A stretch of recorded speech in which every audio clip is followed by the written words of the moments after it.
Zirlai te mamo chi shang le office stationery items chikim omna CR stationery bongkon hi ilo sheve to ngayem Zirlai te mamo chi shang le office stationery items chikim a omba ka heng birthday decoration LED light Christmas decoration te po kan kol kim veke imamo chi shang lam turin lawleng lut ve te che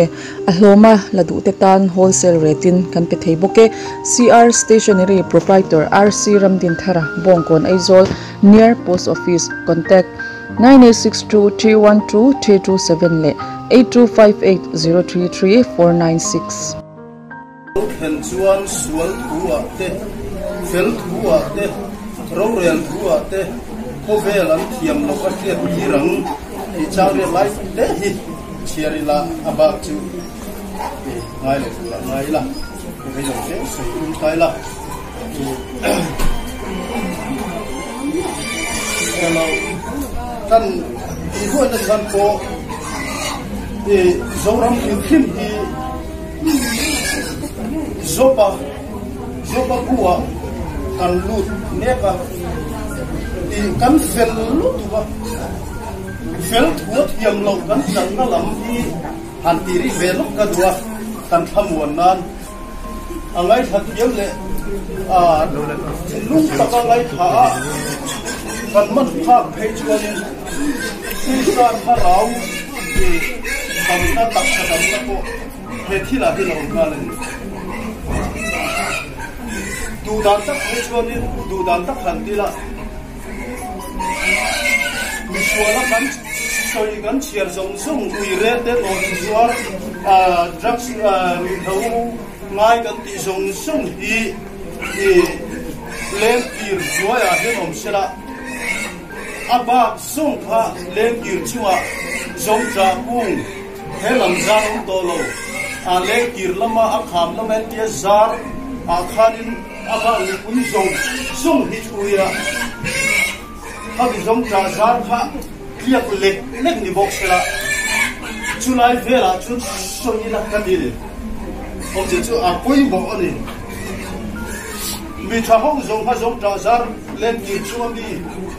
kliak mai tu di la kan tu thap do ni mà sẽ gắn hồ xin hỗ trợ bạn lên kiểu đuôi à là hắn đúng cũng chung hay là cái hắn sản phẩm cái hắn ăn búp bê cái cái gì chung à lạc lâu mà nó chỉ chút tiền ăn cái là chút hết kiểu gì sôi chả cái tiền số bạc ha ý số bạc chung cha là hắn sôi là số bạc ha lâu pan ăn đi thằng lái hắn luôn mal sôm nó tìm ra nó bè ăn luôn nó đầm lâu khít làng bốn này rồi abu thai pasia le re thai te chan pui lo ko nei lo re re ni kholai an len chu ve te a khen chin to chuan in mi an ngoi tak zel moi ni an sa me ma chu bi khom chuan in e zo pa kham pa zo om pangil pathian poi na a chuan vor se tan te na e ka mi fel a ti khanya chu tia nga a sai te lama e chan na tin re na mal son na tin re nga duom na tin renga a hung lai chuan tu ma han zopa chan chin kha an soi sual lem lo zopa chulal pa tri mi ani a fa ta tan ko zin tin a in thoya a mui ngi la lal pa pun mala so mani an di trip an soi dik fa ta ni kha di lai ha chuan zopa chan chin le pathian chan chin kha zopan mal som na le mui ngir na hira a om lai chuan mi zong in zop chan chin le pathian chan chin khan soi dik ma se huna lo kala sai biaron her chuak ta zop chu setana puta lalpan an peta chun setana ngai satak tak mai chu anei zong somala saka ama nge po pa chia in an bung kha tir ta ka chuan tu man sopa chung chang le pathian chung chang an soi dik thei ta reng lo mai ni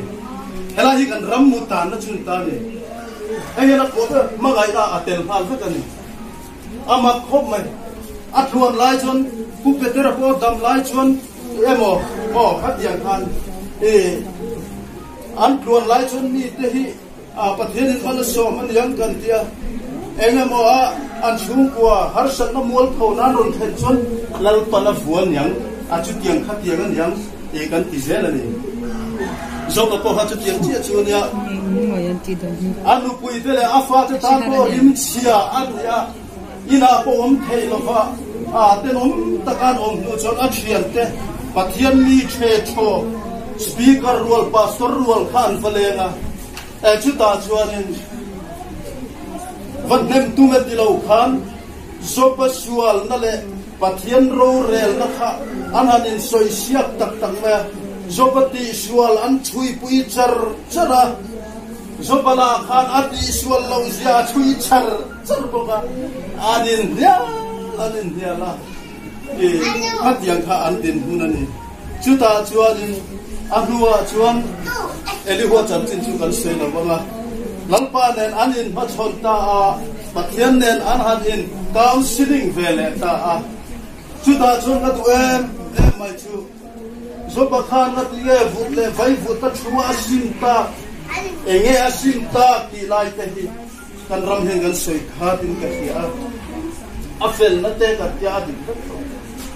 khami wal zo pa khan bu chu anei ta ni en kim iti thei ti ka sia itum dal rual en ma lo ti kha i asim vule vai vuta chui ka sim ta ti ma khan ai sia ka ni aw sia chu zopa luna khan zopa mai ni lo kha khotlam song kha ti lai kho vela khan lalpan zopa manga thil hu tir du anaya thil tum anaya chu athil tum chu tu ma dal rual ani lo ani number 1 chu tu ma dal rual ani lo na chu setana kutchak na mangin en kim iti thei ti ka sia ti hi kan sei zau le no ke ni po pathian chu en kim ti thei kan ti ko han ho ta kon ma se en kima hian en chin nge kan huam tir ti la hi ni voinia hian kan u nau nu ui re lo chu sual pal hi en kima kan da lu telem ti hi zoram hi ka zo chu atluang ringot a hui nge lai zo pa hui nge lai ringot ta pathian ti kan tia zo pa chu setanan an ngai satak tak maya pathian ti an ti thelo a thian te pon ama pon ti thelo kan nuna har sat na te lo thenga mangan na le tluan lo na te lo thenga kan tu kan fa kan sual ro kan bola a chi sang la sangin a mi kan me chena tluk sual na le chi sang lo thenga lalpa ti kan ti thelo e thu ri bo kan pon ado hial mai thei ma se te chu ka ti cross Calvary tlang cross te hi lali suwa Krista min tlan na cross thing an che dong te hi ka sual zia ka in fiat chuan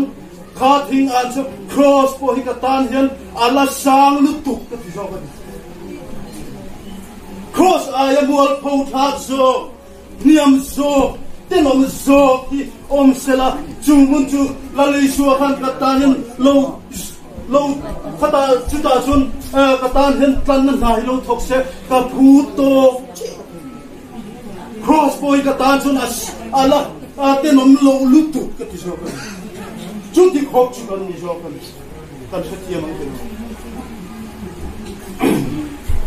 chu ti ang ani wang chuan zopa pon hanga thil tor song te atule fa a chung te le a hau sak ta song tuar te khang song kha lalpa kut ani ti asia a chan chu setana po hi pathian thu nuai omani a pathian thu lo chon eng ma ati ngai lo pathian thu lo wa eng ma ati ngai lo ni chuan vo in nia setana na i a them thu sia i til ti song po hi pathian kut ti na ni chu eng kim chunga hian eng tia chen nge kan da chu kan ramin a khiat phot lo chon visual te mangai na hian nei tharau ko mangai na nei thei chat lo chu kan ram hian adai do na ni kan pa ani fel thua sual thua thiam lo tharawin min chan tirna chon kan ram chu pas to a voinia sai lu tara rongbol to james ram liana che sual na thua chon teni zong upon thiam lo kan chan tira sual thua chon thiam lo kan chan tira ni thiam lo chan tu te fel thua yan thiam lo kan chan hom to ni chu ram chu pa vai chu ni chu mi huna chon lalpan min khoi ma lo chon so ram ya thar don lo a puilu tu ni o mai tu chiru tam sa ni tu tha dau dam na ten da ni zo papa na kha chuak ta eng kim mai hi pathian kut chak nuaya chon oma eng kim ti khaya puta chon eng kim mai hi lo oma setana po ya chelam zar tur le kalo man thina lo ni ti a kha chuak ka khanga hun tom zong la chu thil than zong te kha lalpa eng kim ti thaya thil ti ni in keima hian tum lian takalo ne ya chu tu dal rual ma lo ni lawa dal tum tu ber setana tan po I setana hi pathian hena bum ve thin ka te pathian ro puina tur hian setana hi jene male setana la he thur takin pathian khati mol phau tura he nei ngai zo pa pon be tak taka a to pa mol phau chu ke setana thu chu wang seola po mun na siam mai la chu ta chun nang lo om si ati voinia he kan u nau te lui thai thil he ta lam lian le dai na thu te pathian lam ngai sak reng lo te po hi eng kim chunga hian an oma wangin eng kim ti thai tu laka hian an bo lo reng ti ka soi du ni chu ni wangin ka lo me ma ke ko he ka fiat fiat na ala rei lo wa ke po ka du lo na ruama setanan bu thayangin minan thaya kangai tu ngai lo min ngai tu tira fel thua ta thiam lo ka chan na turin achu tiam chuan min suaya mangan thak ta le mol pho thak ta ka eng ti khoti ka chor chuak thai to lo tur khopa kan din huna changa te chon chu tiang anga chon min suai lu ta manganga takin ka oma azu te po mi te chuan an thin rim le an nu pui te an chene mo enge mo awanga zuan ina ni chuan I tuyan polin ka ringa ke chuan tui po ka pol du to lo lang khana botolin ka in po karui le thai bok si lo gawati chai sumo ka cho zu ne pathin du ka sei de ro po te ka su lu nia ba jo ka sei do nga en ti du lo ka nei ha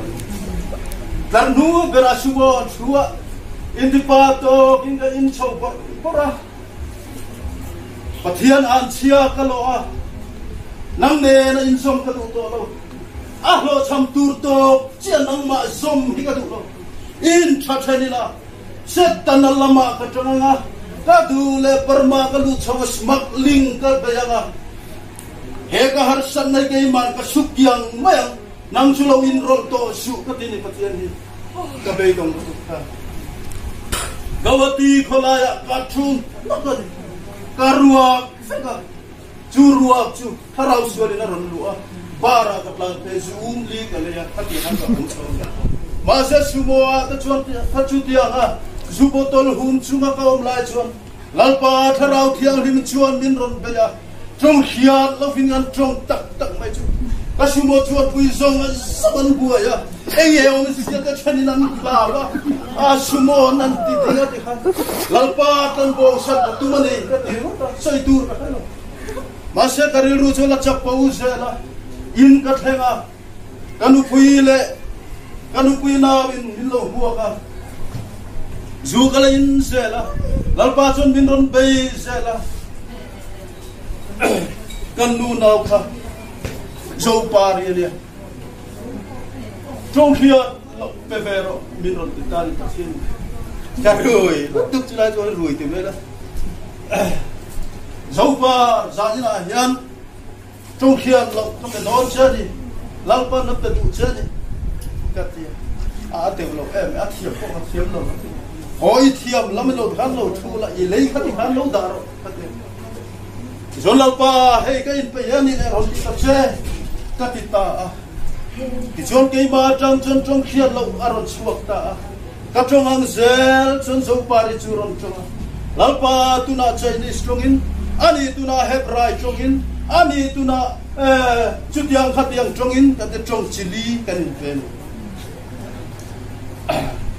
chuan innu khak to ding la khoi thuro atile a kan nu chu ding ngamem ka khoi don chet atia angam talawa chu kan ti talawa ka thinari me opu zinga te ka fel fai lai khan rong ka su bol ve a khatiang lai te khatiang te khamin man ti tur ya o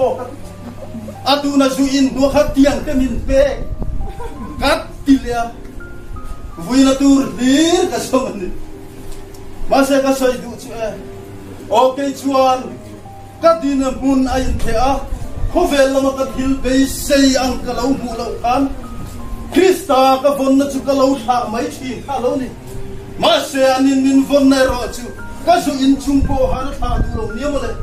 avaro puyam lal pa chu fukin ro se chu ta chu na ne na ta tla go na reng reng hi om ta ba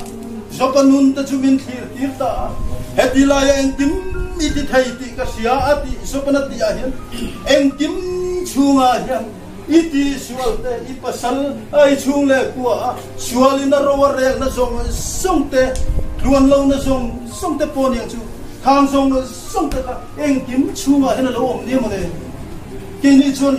eng kim chunga hian het a thalam zong ni kan da kan thai om pa min ron an kum khep na tai eng ki ma kan huam tir lo a chu wang chuan pathian cham chin dik takin kan soi thai lo ba mi chung chang po dik takin kan lo soi thai lo when ya kan thian nu kan thian pa te ngai ka suala emo an mangai raman kalan lo che suala ni te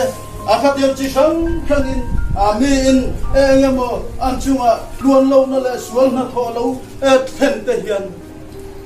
an chan chin kan soi fu thai ngai ro an chan chin kan soi fu lo na jun pathian chan chin kan soi fu thai lo chu wang chu sopa chuan a khet chuak ta khaya eng tim mai hi ku chua ka lo ni kat luan lo na zong te min ngai sak na zong te koi nang mak ku ta lo ni hi male ke ma hian tu mi lo na ya wa ni i tum dal rual le ma lo om si lo ni o ka in ti khian na te le anang ma khetu ni ka lo in siat na zong thuron zong thuk pau tu chu ke ma hi ka lo ni o ka fa in ten tak ye matia vulle vai bu da thuin ka simta ati ta tho ni chu om zian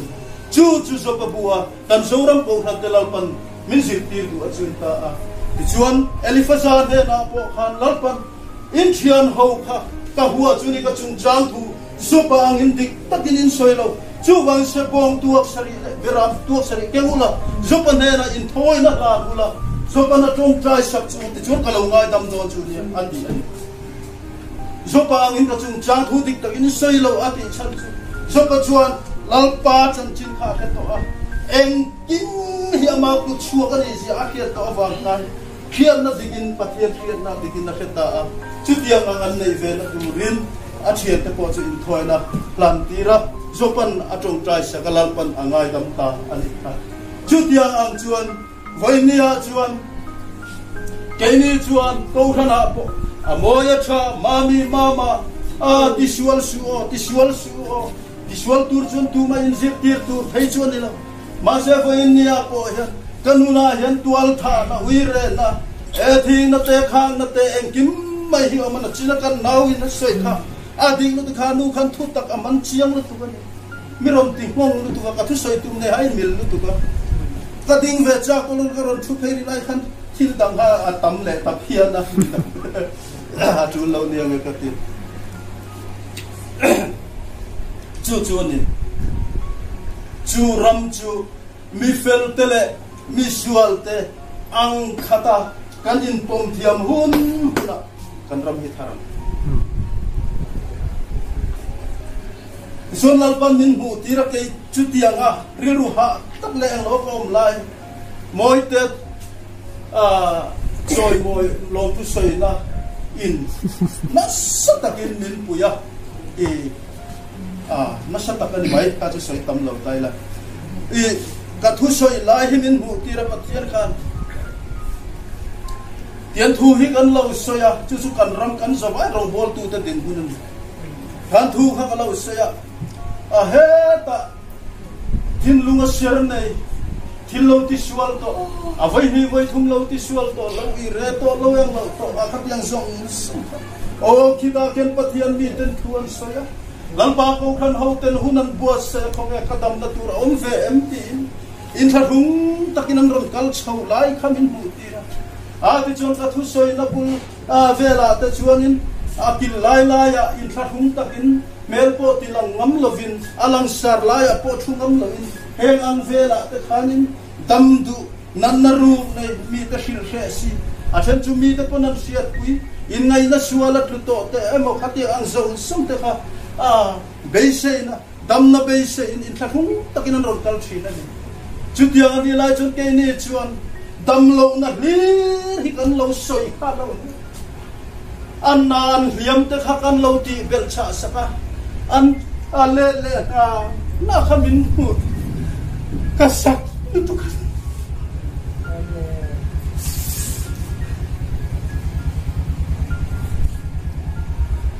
asa tha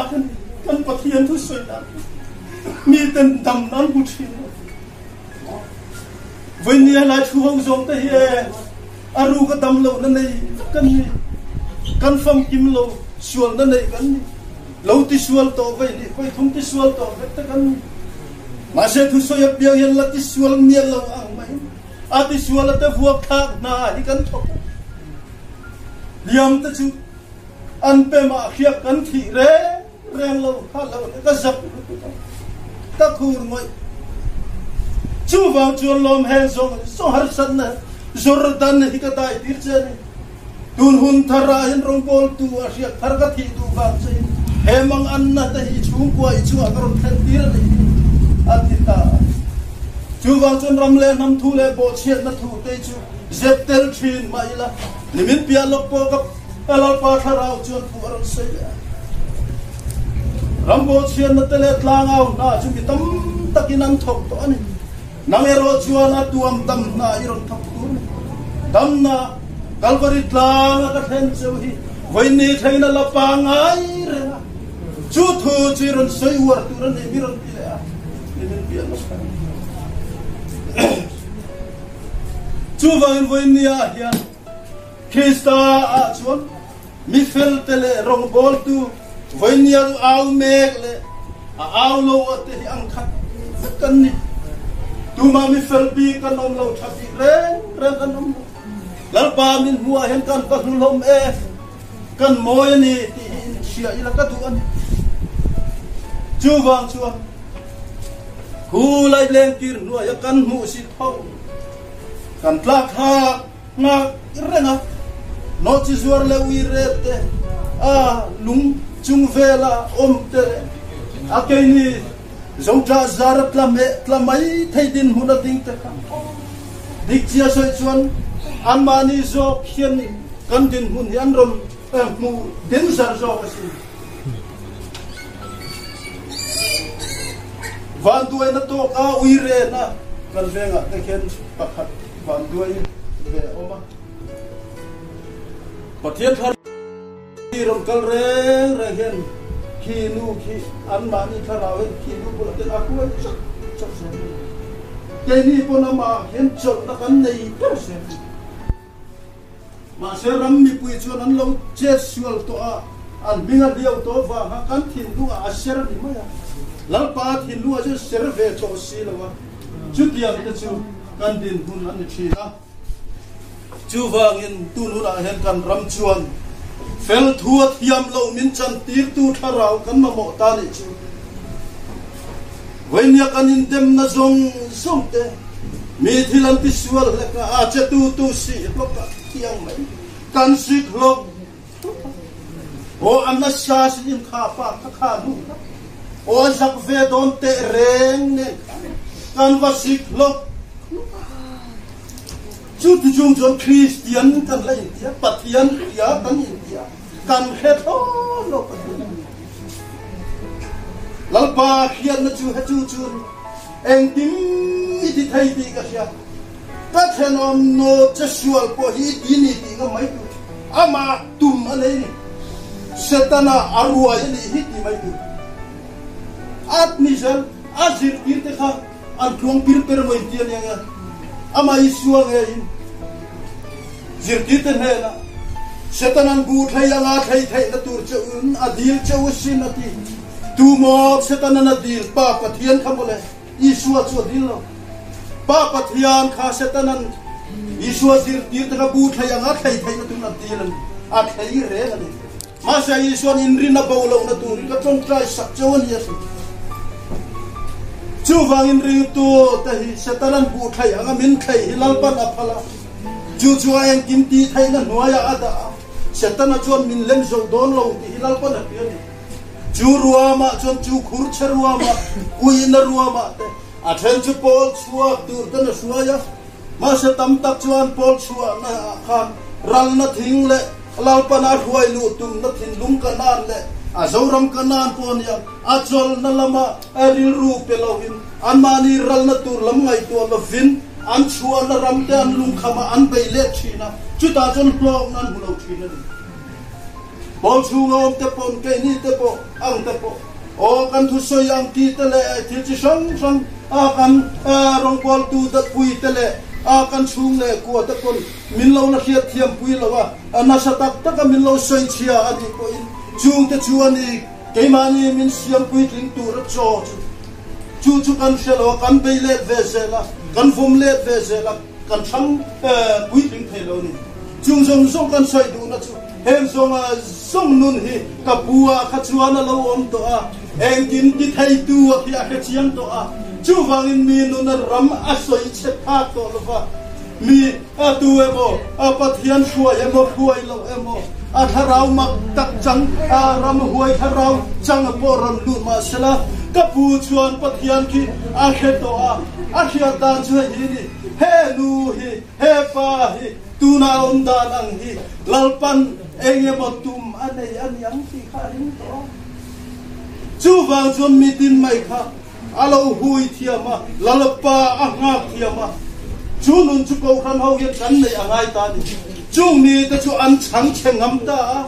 chang chian na tel win pui thling thai lo zoram ko khan ho ta chu chang chian na pum pe la pui thling kan tuma pulkit lang ding thai chan thai chong tai thai kuang ko thai lan thai rong pom na ser le sang khoi thai hi pui thling mo kan tia naw pakhat pon play thai lo voi ni ram chok tang ron chua davida nambara oral do ngai lo mo sipai pon ni lo davida kha ram duaya pe ram ven na mai te khan aberam te sadin exercise training alo nei to thina pathian rinom zia lo sia savom le sa kai ga tang te na peram te chua a chu sak thina ama tha ni lo tia sia ama chu pate tak te ngo vir ver ma ya dia khan sa ne tu khan tha le no I pathian ni na om pu ni tia sia a kon fi to ni ma se ral do thang zong te ne lo nei ngai lo lal pa no om pu thin Israel sipai ta chu elam ruwa ma chuan Philistia ho ma chuan thut hungaron in thak ta ahu ral be ya top ta golia tharon ding chuak ta malabe aron chota li kha chu ta chon Israel fa ral do chang zong ta chu an zam ta du ma malbe ngam khan lo om lo ahu kha chon an lo por ve e mamo hey ro chu hun chu chani so pa to lam ha kal biak ina ka puang to ani ahu ral be to don mal be hun na ron theng don di in ka puang to ani aron theng to re chu ga jun ko khan ral ahu ral be to pa sipai lo ne chi zong te irong bol na chel zong ten ral to mal be an thiam ta lo an ngam ta lo de rong bol thai pakhat manom to lo tu na hian raman nuaya pe ram ve che tu khoshiat lo ho der ron chor chuak ta chu ko khan tharom din thang na tur number chi ani aril khopasin he ti te hi lo ti char lo thire rahi chai darila tha tamila thu cha le thu dik e thu nu thu tap ni chu I hi ka du da ne chu ta chuan Davidan an machona ko khan ho ti dan ang lo takin ko khan ho ral thuam ang pangai Halloween intimai tang lo a I ko khan ke ko khan lu ta ne ko khan hiang lo chon kal chin he ko vera yen no ka tiom je su ti dan a khan ni ti dan pangai bung zong chu anin thuam ve china akal thiam thak no arit chuan an nei sa kha lalpana alo ban tir chin avir vom le khami mai te kem khan akal pui belero chu pathian khan chipai ho te lalpa pathian khan apui le don ni ti akon fi em mai ni chu wangin boin nia kon fi hi angai ni lalpan min om pui nge yam ti hi kan hiat chian lo chuan ring tu hi ahi kan hiat thai lova chu su pathian fia ani lo in rin na chu fia thin ro ti ma ni hi in fia angai thi chu ha ei ti pa ko tlem chu ka se hei kan ma mo bok ni ngar kan peng lo kan ha pathian tharau thiang lim pol na te enge mo thu le la pol na kan chang thi na tui na te na ma se chiang chem min ngai jong chiang chem min du ve chem hi kan kon fi lo wa chu wang chon kan tham hung the tin lo chu ni kan kon fia kan hiat chian chon kan tham mu la mi dang reng kan on pi lo wa lalpa ke ni aya man poron ka se kan lo ma thara bo chan da mo chon kan lo pi se kan thei lo ma se kan kon fi lo chon mo ke ma ni lam kan in chian lo chon mi danga ko kan chiang thei lo wa mi danga du tu sa te kan zonga khatiam kan boina chok thi ni ti chuan Davida chuan Goliath tha chu an bom puta chu ta chuan mi pui hoin lal solan a sang Davidan a sing ana ti ta ka chuan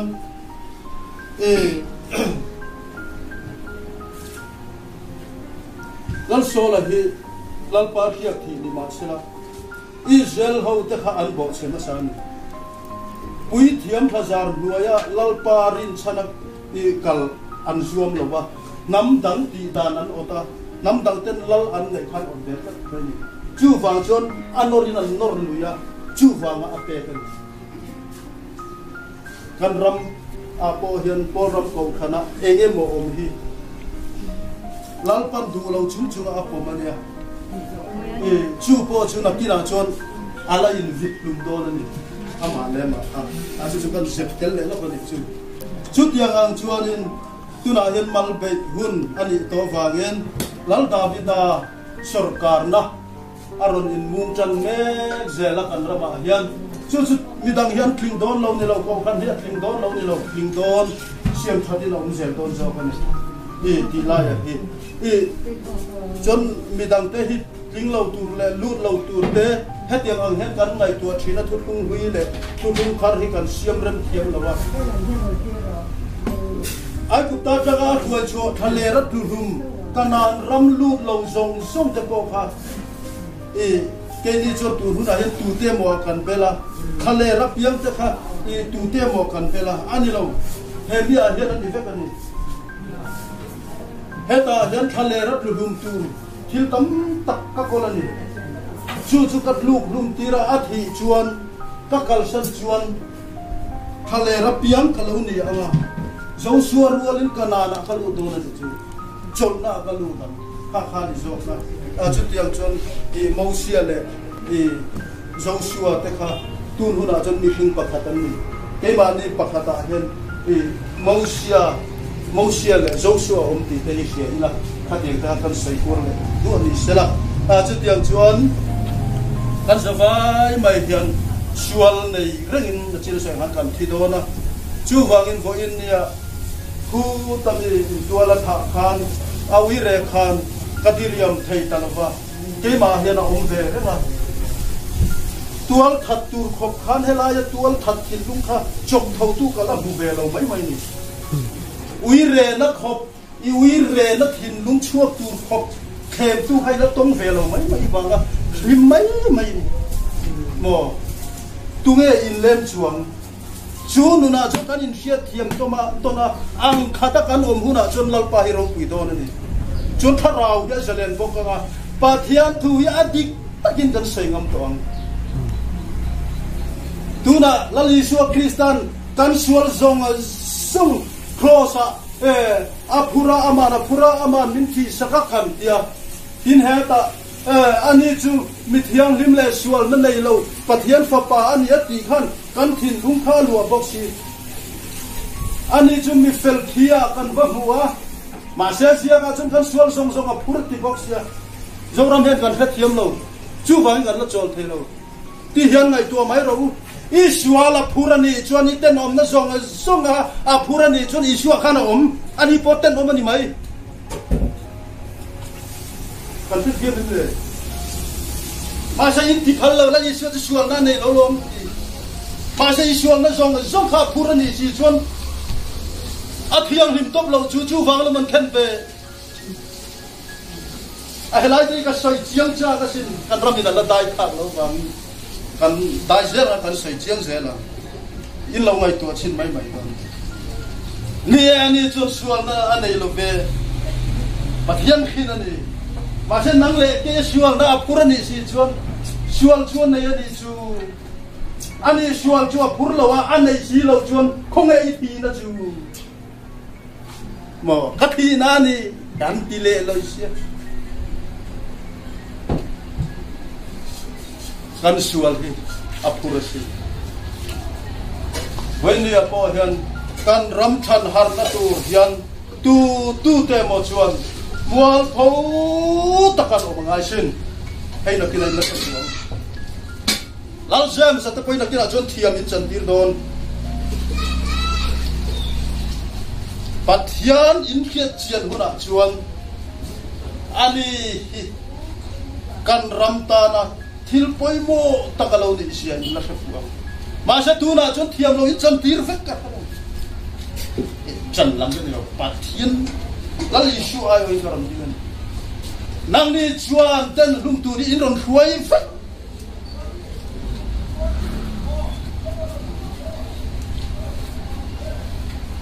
kai chu khong hai na ro re na lal isu Christa Calvary cross Calvary high court ai oi in ka ding miawa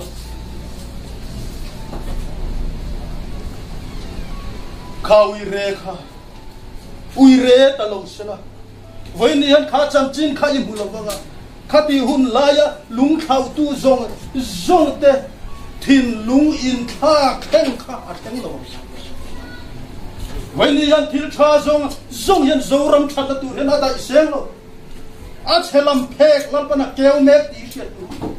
tluan lo nai thim mai thim ma kre op ta te mi mala chung kwa rama aron thung sel don